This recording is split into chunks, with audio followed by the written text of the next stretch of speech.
சப்போர்ட்டராக இருந்த ஓபிஎஸ்ஸை வந்து இபிஎஸ்க்காக தள்ளி விட்டுட்டாங்களோ அப்படின்ற ஒரு கொஷின் இருக்குல்ல. ஏங்க நீங்கள் இப்போ தள்ளி விட்டதா நினைக்கிறீங்க? ஓ 24 பலாப்பழம் சின்னத்தில் நின்றாரு.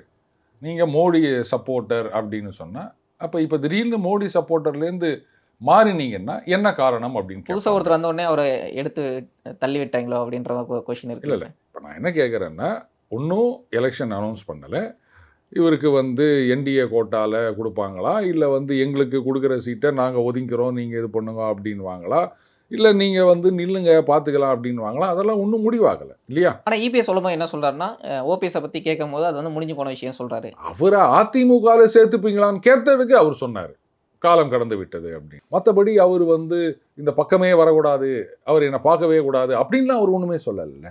அப்போ அதுக்கு முன்னாடி நீங்கள் வந்து இப்போ மோடி ஆதரவாளர்னு சொல்லிட்டு இப்போ திடீர்னு வந்து மோடி அவர்கள் ஆட்சியே கேள்வி கேட்குறீங்க அப்படின்னா என்ன மாற்றம் நடந்தது? அப்போது அது வந்து வெறும் சுயநலம் தான், கொள்கை கிடையாது அப்படின்னு தெரியுது இல்லையா?